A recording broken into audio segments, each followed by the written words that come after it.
ನಮಸ್ಕಾರ.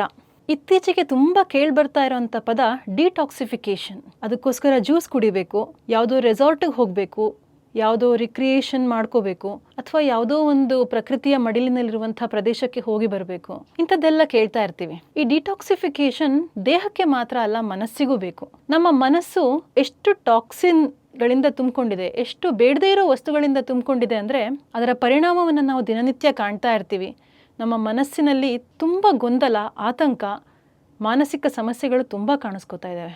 ಇಂಥ ಸಮಸ್ಯೆಗಳು, ಮಾನಸಿಕ ಒತ್ತಡ ಇತ್ಯಾದಿಗಳು ಬರೋದಕ್ಕೆ ಹಲವಾರು ಕಾರಣ ಇರ್ಬೋದು. ಆದರೆ ಆಧುನಿಕ ಜಗತ್ತಿನಲ್ಲಿ ಅದಕ್ಕೊಂದು ಮುಖ್ಯ ಕಾರಣ ಏನು ಅಂತಂದರೆ ಡಿಜಿಟಲೈಸೇಷನ್ ಒಳ್ಳೆಯದೇ, ಆದರೆ ನಾವು ಅದನ್ನು ಬಳಸ್ಕೊಳ್ತಾ ಇರುವಂಥ ರೀತಿ ತುಂಬ ಕೆಟ್ಟದಾಗಿದೆ, ಕೆಟ್ಟ ಪರಿಣಾಮವನ್ನು ಬೀರ್ತಾ ಇದೆ. ನಮ್ಮ ಕೈಯಲ್ಲೇ ಫೋನ್ ಇದೆ, ಮನೇಲಿ ಟಿ ವಿ ಇದೆ, ಕಂಪ್ಯೂಟರ್ ಇದೆ, ಟ್ಯಾಬ್ ಇದೆ, ಇತ್ತೀಚೆಗೆ ಸ್ಮಾರ್ಟ್ ವಾಚ್ ಕೂಡ ಬಂದಿದೆ. ನಾವೇನು ಮಾಡ್ತೀವಿ, ಈ ಎಲ್ಲ ಸ್ಕ್ರೀನ್ಗಳಿಗೆ ಅಥವಾ ಅದರಲ್ಲಿ ನೋಡುವಂತಹ ವಿಷಯಗಳಿಗೆ, ಸೋಷಿಯಲ್ ಮೀಡಿಯಾಗಳಿಗೆ ಅಡಿಕ್ಟ್ ಆಗಿರ್ತೀವಿ. ನಾವು ಡ್ರಗ್ ಅಡಿಕ್ಷನ್ ಬಗ್ಗೆ ಮಾತಾಡ್ತೀವಲ್ಲ, ಅದೇ ಥರ ಈ ಸೋಷಿಯಲ್ ಮೀಡಿಯಾಗಳಿಗೆ ನಾವು ಅಡಿಕ್ಟ್ ಆಗಿರ್ತೀವಿ. ಅಡಿಕ್ಷನ್ ಅಂದರೆ ಏನು? ನಾವು ಮತ್ತೆ ಮತ್ತೆ ಫೋನನ್ನು ಓಪನ್ ಮಾಡಿ ನೋಡ್ತೀವಿ, ಮತ್ತೆ ಸೋಷಿಯಲ್ ಮೀಡಿಯಾಗೆ ಹೋಗಿ ನೋಡ್ತಾ ಇರ್ತೀವಿ. ಒಂದು ಸರ್ವೆ ಪ್ರಕಾರ ಜಗತ್ತಿನಲ್ಲಿ 2 ಕೋಟಿ ಜನ ಈ ಸೋಷಿಯಲ್ ಮೀಡಿಯಾ ಅಡಿಕ್ಷನ್ಗಿಂದ ಒದ್ದಾಡ್ತಾ ಇದ್ದಾರಂತೆ. ಇದು ಅಧಿಕೃತವಾದ ಸಂಖ್ಯೆ. ಇದಲ್ದೇನೆ ಎಷ್ಟೋ ಕೋಟಿ ಜನ ಇದ್ದೀವಿ, ನಾವೆಲ್ಲರೂ ಸೋಷಿಯಲ್ ಮೀಡಿಯಾ ಬಳಸ್ತಾ ಇದ್ದೀವಿ, ಎಲ್ಲರೂ ಡಿಜಿಟಲ್ ಸ್ಕ್ರೀನ್ ಬಳಸ್ತಾ ಇದ್ದೀವಿ, ನಮಗೂ ಅಡಿಕ್ಷನ್ ಸ್ವಲ್ಪ ಮಟ್ಟಿಗೆ ಇದ್ದೇ ಇರುತ್ತೆ. ಅಮೆರಿಕದಲ್ಲಿ ಒಂದು ಸರ್ವೆ ಮಾಡಿದ್ದಾರೆ, ಆ ದೇಶದ ಜನ ಎಷ್ಟು ಸಲ ದಿನಕ್ಕೆ ಸ್ಕ್ರೀನ್ ಓಪನ್ ಮಾಡ್ತಾರೆ, ಫೋನ್ ಓಪನ್ ಮಾಡ್ತಾರೆ ಅಂತ. ಸರಾಸರಿಯಾಗಿ ದಿನಕ್ಕೆ 344 ಸಲ ಅವರು ಫೋನನ್ನು ಓಪನ್ ಮಾಡಿ ನೋಡ್ತಾರಂತೆ, ಅಂದರೆ ಅನ್ಲಾಕ್ ಮಾಡಿ ನೋಡ್ತಾರಂತೆ. ಅಂದರೆ ಪ್ರತಿ 5 ನಿಮಿಷಕ್ಕೊಂದ್ಸಲ ಅಥವಾ ಅದಕ್ಕಿಂತನೂ ಕಡಿಮೆ ಸಮಯದಲ್ಲಿ ಅವರು ಸ್ಕ್ರೀನನ್ನು ಓಪನ್ ಮಾಡಿ ನೋಡ್ತಾ ಇರ್ತಾರೆ. ಭಾರತದಲ್ಲಿ ಈ ಸಂಖ್ಯೆ ಎಷ್ಟಿದೆ ಅಂತ ನೀವೇ ಯೋಚನೆ ಮಾಡಿ. ಯಾಕಂದರೆ ನಾವು ನಮ್ಮ ಸುತ್ತಮುತ್ತ ನೋಡ್ತಾನೆ ಇರ್ತೀವಿ, ಮತ್ತೆ ಫೋನ್ ತೆಗೆದು ನೋಡ್ತಾ ಇರ್ತೀವಿ ನಾವು. ಈ ಅಡಿಕ್ಷನ್ ನಮಗಾಗಿದೆಯಾ ಅಥವಾ ನಮ್ಮ ಆಪ್ತರಿಗೆ, ನಮ್ಮ ಮಕ್ಕಳಿಗೆ ಆಗಿದೆಯಾ ಅಂತ ಪರೀಕ್ಷಿಸೋದು ಹೇಗೆ? ಮೊದಲನೇದು, ಆಗಲೇ ಹೇಳಿದಾಗೆ ನಾವು ಮತ್ತೆ ಫೋನನ್ನು ಚೆಕ್ ಮಾಡಬೇಕು, ಸೋಷಿಯಲ್ ಮೀಡಿಯಾ ಚೆಕ್ ಮಾಡಬೇಕು ಅಂತ ಅನ್ಸೋದು. ಒಂದು ಸಲ ಓಪನ್ ಮಾಡಿದ ಮೇಲೆ ಅದನ್ನು ಕ್ಲೋಸ್ ಮಾಡಿ ಹೊರಗಡೆ ಬರೋಕ್ಕಾಗದೇ ಇರೋ ಅಂಥದ್ದು. ಅಂದರೆ ನಾವು ಸ್ಕ್ರೋಲ್ ಮಾಡ್ತಾ ಹೋಗ್ತೀವಿ. ಈ ಶಾರ್ಟ್ ವಿಡಿಯೋಸ್ ಎಲ್ಲ ಇರುತ್ತಲ್ಲ, 5-10 ಸೆಕೆಂಡಿಂದು 20 ಸೆಕೆಂಡಿನ ವಿಡಿಯೋಗಳನ್ನ ಒಂದಾದ್ಮೇಲೆ ಒಂದು ನೋಡ್ತಾ ಹೋಗ್ತೀವಿ. ನಮಗದು ಖುಷಿ ಅನ್ಸುತ್ತೆ, ಹೊರಗಡೆ ಬರೋದಕ್ಕೆ ಸಾಧ್ಯನೇ ಆಗೋದಿಲ್ಲ. ಇನ್ನೊಂದು, ಅಲ್ಲಿರುವಂಥ ಸಣ್ಣ ದೊಡ್ಡ ಎಲ್ಲ ಬರಹಗಳನ್ನು ಓದ್ತೀವಿ, ಅದಕ್ಕೆ ಬಂದಿರೋ ಕಮೆಂಟ್ಗಳನ್ನು ಓದ್ತೀವಿ. ಆ ಕಮೆಂಟ್ಗಳನ್ನು ಓದಿ ಎಕ್ಸೈಟ್ ಆಗ್ತೀವಿ ಅಥವಾ ಆಂಗ್ಸೈಟಿಯನ್ನು ಅನುಭವಿಸ್ತೀವಿ. ನಮಗೊಂಥರ ಆ ವಿಚಾರಗಳ ಬಗ್ಗೆ ಮನಸ್ಸು ಕುದಿಯತ್ತೆ, ಸಿಟ್ಟು ಬರುತ್ತೆ, ಅದಕ್ಕೆ ರಿಪ್ಲೈ ಮಾಡಬೇಕು ಅಂತ ಹೋಗ್ತೀವಿ. ಇನ್ನೊಂದು, ನಾವು ಹಾಕಿರೋಂಥ ಪೋಸ್ಟ್ಗಳಿಗೆ ಎಷ್ಟು ಲೈಕ್ ಬಂತು, ಯಾರು ಕಮೆಂಟ್ ಮಾಡಿದ್ರು, ಇದನ್ನೆಲ್ಲ ಅನಲೈಸ್ ಮಾಡ್ತಾ ಹೋಗ್ತೀವಿ. ಇದೆಲ್ಲ ಡಿಜಿಟಲ್ ಅಡಿಕ್ಷನ್ನ ಲಕ್ಷಣಗಳು. ಇದೆಲ್ಲಕ್ಕಿಂತ ಮುಖ್ಯವಾದ ಲಕ್ಷಣ ಏನು ಅಂತಂದರೆ, ನಮಗೆ ಯಾವಾಗ ಮೊಬೈಲ್ ಬಳಸೋದಕ್ಕೆ ಅಥವಾ ಸೋಷಿಯಲ್ ಮೀಡಿಯಾ ಬಳಸೋದಕ್ಕೆ ಸಾಧ್ಯ ಆಗಲ್ಲ, ಇಂಟರ್ನೆಟ್ ಇಲ್ಲದೆ ಇರಬಹುದು, ಬ್ಯಾಟ್ರಿ ಲೋ ಆಗಿರಬಹುದು, ಅಥವಾ ಯಾವುದೋ ಕೆಲಸ ಬಂದಿರಬಹುದು, ಈ ಥರ ಸಂದರ್ಭದಲ್ಲಿ ನಮಗೆ ಇರಿಟೇಬಿಲಿಟಿ, ಕಿರಿಕಿರಿ ಅನಿಸುತ್ತೆ, ಸಿಟ್ಟು ಬರುತ್ತೆ, ಬೇರೆ ಯಾರ್ದೋ ಮೇಲೆ ಸಿಟ್ಟು ಬರಬಹುದು, ಒಟ್ಟಿನಲ್ಲಿ ಅದು ನೋಡೋಕ್ಕಾಗ್ತಾ ಇಲ್ಲ ಅನ್ನುವಂಥದ್ದು ಸಮಸ್ಯೆಯನ್ನು ಉಂಟು ಮಾಡುತ್ತೆ. ಇದು ಈ ಅಡಿಕ್ಷನ್ನ ಒಂದು ಮುಖ್ಯ ಲಕ್ಷಣ.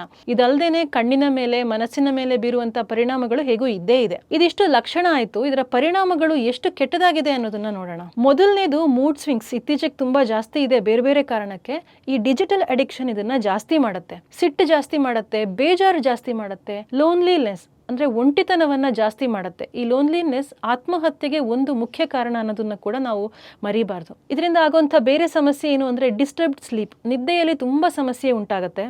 ಸಿಟ್ಟು ಜಾಸ್ತಿ ಆಗುತ್ತೆ, ನಮಗೆ ತುಂಬ ರೆಸ್ಟ್ಲೆಸ್ನೆಸ್, ಅಂದರೆ ಒಂದು ಸಮಾಧಾನ ಚಿತ್ತದಲ್ಲಿ ಕೂತ್ಕೊಳ್ಳೋಕ್ಕಾಗಲ್ಲ, ಏನಾದರೂ ಒಂದು ಮಾಡಬೇಕು, ಆಚೆ ಈಚೆ ಹೋಗಬೇಕು, ಇಂಥದ್ದು ಆಗ್ತಾ ಇರುತ್ತೆ ನಮಗೆ. ರೆಸ್ಟ್ಲೆಸ್ನೆಸ್ ಅನ್ನೋದು ಇದರ ಒಂದು ಕೆಟ್ಟ ಪರಿಣಾಮ. ಇದಲ್ಲದೆ ಮಾನಸಿಕ ಸಮಸ್ಯೆಗಳು, ಡಿಪ್ರೆಷನ್ ಆಗ್ಬೋದು, ಆಂಗ್ಸೈಟಿ ಆಗ್ಬೋದು, ಇದೆಲ್ಲನೂ ಇದರ ಕಾರಣದಿಂದ ಉಂಟಾಗುತ್ತೆ. ಇದಲ್ಲದೆ ಇದು ನಮ್ಮ ರಿಲೇಷನ್ಶಿಪ್ಗಳ ಮೇಲೆ, ಸಂಬಂಧಗಳ ಮೇಲೆ ಪರಿಣಾಮ ಬೀರುತ್ತೆ. ಮುಖ್ಯವಾಗಿ ಪೇರೆಂಟ್ಸ್ ಮತ್ತು ಮಕ್ಕಳ ಮಧ್ಯೆ, ಹೆತ್ತವರ ಮತ್ತು ಮಕ್ಕಳ ಮಧ್ಯೆ ಆಗಿರ್ಬೋದು, ಅಥವಾ ನಮ್ಮ ಸ್ನೇಹಿತರ ಮದುವೆ ಅಥವಾ ಗಂಡ ಮತ್ತು ಹೆಂಡತಿಯರ ಮಧ್ಯೆ ಸಂಬಂಧಗಳನ್ನು ಕೆಡಿಸೋದಕ್ಕೆ ಕೂಡ ಇದು ಒಂದು ಮುಖ್ಯ ಕಾರಣ ಆಗಿದೆ. ನಮ್ಮ ಕಾಗ್ನಿಟಿವ್ ಫಂಕ್ಷನಿಂಗ್ ಏನಿದೆ, ನೆನಪಿನ ಶಕ್ತಿ ಆಗಿರ್ಬೋದು, ಏಕಾಗ್ರತೆ ಆಗಿರ್ಬೋದು, ಇಂಥದ್ದನ್ನೆಲ್ಲ ಈ ಡಿಜಿಟಲ್ ಅಡಿಕ್ಷನ್ ಕಡಿಮೆ ಮಾಡ್ತಾ ಹೋಗುತ್ತೆ. ಮಕ್ಕಳಲ್ಲಿ ನಾವು ಹೇಳ್ತೀವಿ, ಮಕ್ಕಳು ಓದ್ತಾ ಇಲ್ಲ, ಮಕ್ಕಳಿಗೆ ಓದೋಕೆ ಆಗ್ತಾ ಇಲ್ಲ, ಮಕ್ಕಳಿಗೆ ಓದಿದ ನೆನಪುಳಿಯೋದಿಲ್ಲ, ಇದೆಲ್ಲವೂ ಈ ಕಾರಣದಿಂದ ಬರಬಹುದು. ಇದು ಅದರ ಪರಿಣಾಮ ಆಯಿತು. ಈಗ ಇದರಿಂದ ಹೊರಗಡೆ ಬರೋದು ಹೇಗೆ ಅಂತ ನಾವು ತಿಳ್ಕೋಬೇಕು. ನಮ್ಗೆಲ್ರಿಗೂ ಗೊತ್ತು ಸಮಸ್ಯೆಗಳಿದೆ ಅಂತ, ಬಟ್ ಹೊರಗಡೆ ಬರೋದು ಹೇಗೆ? ಇದಕ್ಕೆ ಕೆಲವು ಸಿಂಪಲ್ ರೂಲ್ಸ್ ಇದೆ, ಅಥವಾ ನಾವು ಅನುಸರಿಸಬಹುದಾದ ಸರಳವಾದ ನಿಯಮಗಳು ಅಥವಾ ಕ್ರಮಗಳಿದೆ. ಮೊದಲನೇದು, ನಮ್ಮ ಫೋನ್ನಲ್ಲಿ ನಾವು ಈ ಎಲ್ಲ ಸೋಷಿಯಲ್ ಮೀಡಿಯಾಗಳಿಗೆ ಒಂದು ಟೈಮಿಂಗ್ಸ್ ಫಿಕ್ಸ್ ಮಾಡ್ಕೊಳ್ಬೇಕು. ಒಂದು ನಮಗೆ ಸಾಧ್ಯ ಇದ್ದರೆ ನಮ್ಮ ಮನಸ್ಸಲ್ಲೇ ಆ ಟೈಮನ್ನು ಫಿಕ್ಸ್ ಮಾಡ್ಕೋಬೇಕು. ದಿನಕ್ಕೆ 1 ಗಂಟೆ ನೋಡ್ತೀನಿ, ಅರ್ಧ ಗಂಟೆ ನೋಡ್ತೀನಿ ಅಂತ. ಮನಸ್ಸು ಅಷ್ಟು ಗಟ್ಟಿ ಇಲ್ಲ ಅಂತಾದರೆ ಫೋನಲ್ಲೇ ಅದಕ್ಕೆ ಸೆಟ್ಟಿಂಗ್ಸ್ ಇರುತ್ತೆ, ಅದನ್ನು ನಾವು ಅಳವಡಿಸ್ಕೊಳ್ಬೋದು. ಕೆಲವು ಫೋನ್ಗಳಲ್ಲಿ ಆ ಸೆಟ್ಟಿಂಗ್ಸ್ ಇಲ್ಲ ಅಂತಾದರೆ ಅದಕ್ಕೋಸ್ಕರನೇ ಆ್ಯಪ್ಗಳಿದೆ. ಆ ಆ್ಯಪನ್ನು ಇನ್ಸ್ಟಾಲ್ ಮಾಡಿಕೊಂಡ್ರೆ ನಿಮ್ಮ ಯಾವ ಸೋಷಿಯಲ್ ಮೀಡಿಯಾವನ್ನು ನೀವು ಎಷ್ಟು ಹೊತ್ತು ನೋಡ್ಬೋದು, ನಿಮ್ಮ ದಿನದ ಸ್ಕ್ರೀನ್ ಟೈಮ್ ಎಷ್ಟಿದೆ ಅನ್ನೋದನ್ನೆಲ್ಲ ಅದು ಕೊಡುತ್ತೆ ನಿಮಗೆ. ಆ ಸೆಟ್ಟಿಂಗ್ಸ್ ಅರೇಂಜ್ ಮಾಡಿಕೊಂಡ್ರೆ ನೀವು ಅದನ್ನು ಮಿನಿಮೈಸ್ ಮಾಡಬಹುದು. ಅಥವಾ ನಿಮಗೆ ಫೋನ್ ನೋಡಬೇಕು ಅಂತ ಅನ್ನಿಸಿದಾಗ ಒಂದು ಸ್ವಲ್ಪ ಹೊತ್ತು ನೋಡಿ, ಅನಂತರ ಬೇರೆ ಯಾವುದಾದ್ರೂ ಆ್ಯಕ್ಟಿವಿಟಿಯಲ್ಲಿ, ಹವ್ಯಾಸಗಳಲ್ಲಿ, ಪುಸ್ತಕ ಓದೋದಿರ್ಬೋದು, ಸಂಗೀತ ಅಭ್ಯಾಸ ಮಾಡೋದು ಅಥವಾ ಕೇಳೋದು, ಚಿತ್ರಕಲೆ ಯಾವುದೇ ಆಗಿರ್ಬೋದು, ನಿಮ್ಗೆ ಇಷ್ಟ ಇರುವಂಥ ಒಂದು ಅಭ್ಯಾಸವನ್ನು ನೀವು ಮಾಡ್ಕೋಬೋದು. ಸೋಷಿಯಲ್ ಮೀಡಿಯಾದಲ್ಲಿ ನಾವು ಯಾರನ್ನು ಅನುಸರಿಸ್ತೀವಿ, ಯಾವ ಪೇಜನ್ನು ಫಾಲೋ ಮಾಡ್ತೀವಿ ಅನ್ನೋದು ಕೂಡ ನಮ್ಮ ಆರೋಗ್ಯವನ್ನು ಹಾಳು ಮಾಡುತ್ತೆ, ಮಾನಸಿಕ ನೆಮ್ಮದಿಯನ್ನು ಕೆಡಿಸುತ್ತೆ. ಆದ್ದರಿಂದ ನೆಗೆಟಿವ್ ಆಗಿರುವಂಥ ಋಣಾತ್ಮಕ ವಿಚಾರಗಳನ್ನು ತೋರಿಸುವಂಥ ಪೇಜ್ಗಳನ್ನು ಅನ್ಫಾಲೋ ಮಾಡೋದು ಕೂಡ ಇದು ಒಂದು ಒಳ್ಳೆ ಕ್ರಮ. ಇನ್ನೊಂದು, ಮಕ್ಕಳಿಗೆ ನಾವೇನು ಮಾಡ್ಬೋದು ಅಂದರೆ, ಅವರು ಸ್ಕ್ರೀನ್ ಟೈಮ್ ಕಡಿಮೆ ಮಾಡಿದಷ್ಟು ಅವರಿಗೆ ರಿವಾರ್ಡ್ ಕೊಡುವಂಥದ್ದು, ಅವ್ರಿಗೇನೋ ಒಂದು ಪಾಸಿಟಿವ್ ಆದ ವಿಚಾರವನ್ನು ಕೊಡುವಂಥದ್ದು, ಅವ್ರಿಗೆ ಇಷ್ಟವಾದದ್ದನ್ನು ಕೊಡುವಂಥದ್ದು. ಈ ಥರ ಮಾಡೋದ್ರಿಂದ ಕೂಡ ಮಕ್ಕಳಲ್ಲಿ ಸ್ಕ್ರೀನ್ ಟೈಮನ್ನು ಕಡಿಮೆ ಮಾಡ್ಬೋದು. ಇದು ಯಾವುದೂ ಮಾಡೋಕ್ಕಾಗಲ್ಲ ಅಂತ ಅಂದರೆ ಮನಸ್ಸು ಗಟ್ಟಿ ಮಾಡಿ ಆ್ಯಪನ್ನು ಒಂದಷ್ಟು ದಿನ ಡಿಆಕ್ಟಿವೇಟ್ ಮಾಡಿ ಅಥವಾ ಡಿಲೀಟ್ ಮಾಡಿ. ಸಹಜವಾಗಿ 1 ವಾರ ಅಥವಾ 10 ದಿನದ ನಂತರ ನಮಗೆ ನಮ್ಮ ಮನಸ್ಸಿನ ಮೇಲೆ ಹಿಡಿತ ಬರುತ್ತೆ, ಅಂದರೆ ಅದು ಇಲ್ಲದೆ ಇರೋದಕ್ಕೆ ಸಾಧ್ಯ ಆಗುತ್ತೆ. ಆಮೇಲೆ ಬೇಕಾದರೆ ಇನ್ಸ್ಟಾಲ್ ಮಾಡಿಕೊಂಡು ಸಮಯವನ್ನು ಫಿಕ್ಸ್ ಮಾಡಿಕೊಂಡು ನೋಡಬಹುದು.